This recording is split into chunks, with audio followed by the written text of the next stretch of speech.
हार गया। बट बोले कम से कम एक तो जीतो, लालटेन को जलाओ, कम से कम जंगल राज 2.0 लाओ, तब तक सरकार बनाओ। लेकिन ये बार दोनों हार गया, दोनों। और हम कहे कि 5 साल है राहुल जी बोले वोट चोरी और भाग गए कहाँ?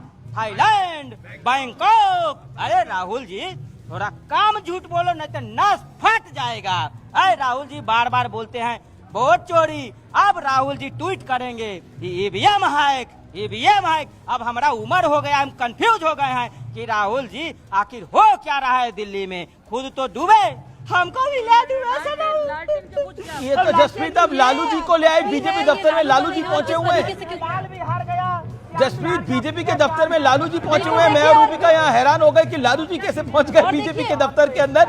लेकिन देखिए प्रधानमंत्री कब आएंगे, कितने समय पर आएंगे और क्या कार्यक्रम है प्रधानमंत्री का, जरा बताइए। 6 बजे का वक्त है मेरे ख्याल से।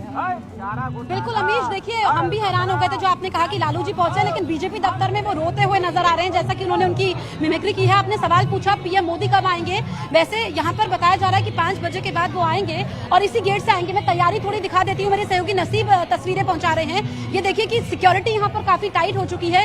ये बीजेपी हेडक्वार्टर है, इसी गेट से पीएम मोदी की एंट्री होगी। और यहाँ पर देखिए किस तरीके से विनोद तावड़े हमारे साथ जुड़ चुके हैं, जरा उनका रुख कर लेते हैं। जी विनोद जी, पहला रिएक्शन।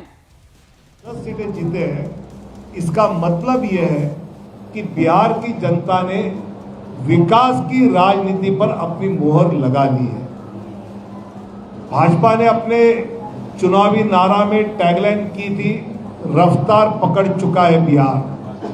विकास की रफ्तार पकड़ चुका है बिहार, ये जनता के दिमाग में बैठ गया।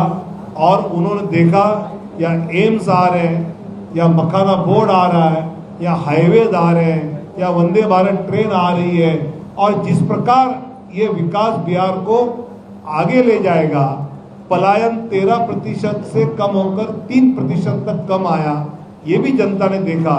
इसलिए हर घर में नौकरी और हर जीविका दीदी को नौकरी वाला लालू जी तेजस्वी का नारा लोगों ने ठुकरा दिया। ये हमने यहाँ जाना है। और सबसे महत्वपूर्ण बात जो मुझे लगी, विनोद तावड़े, लेकिन एक इंटरेस्टिंग डेटा मैं आपको बता रहा हूं। फेज 1 में एनडीए का जो स्ट्राइक रेट है वो 87% के अराउंड है, 86.7%। और फेज 2 में जो स्ट्राइक रेट है वो 84.4% है। यानी इंटरेस्टिंगली मैं कह सकता हूं कि देखिए जो एक नैरेटिव गढ़ा जा रहा था ना कि ब्लास्ट हुआ है, वहां पर फायदा देना है, ब्लास्ट के बाद वाले चुनाव के अंदर तो एनडीए का स्ट्राइक रेट थोड़ा कमजोर हुआ है। ब्लास्ट के पहले वाले चुनाव में गठबंधन ने जहां पर फ्रेंडली फाइट की थी ना, वहां पर भी आप देखिए कौन लीड कर रहा है, एनडीए 12 की 12 सीटों पर। मतलब गौड़ा बराम पर, राजा पाकर पर, वैशाली पर, बछवाड़ा पर, बिहार शरीफ पर, सिकंदरा पर, ये सुल्तानगंज पर, वहां कहलगांव पर, तो फायदा होगा। अच्छा, फ्रेंडली फाइट का नतीजा जो है 2 लोगों की लड़ाई में देखिए कौन ले गया, एनडीए यहाँ पर आगे 12 सीटों पर। और जो रूबिका आप देखिए, इसको कुल मिलाकर देखिए आप चौकीदार चोर है का आपने नैरेटिव गढ़ा, नुकसान हुआ। वोट चोरी का आपने नैरेटिव गढ़ा, आपको नुकसान हुआ। कांग्रेस सवाल खड़ा कर रही है। निखिल कुमार है कांग्रेस पार्टी के वरिष्ठ नेता, वो कह रहे हैं कांग्रेस को गवर्नर भी रहे, कांग्रेस को सोचना पड़ेगा अपनी रणनीति के बारे में। ये सीनियर लीडर सवाल खड़ा कर रहे हैं।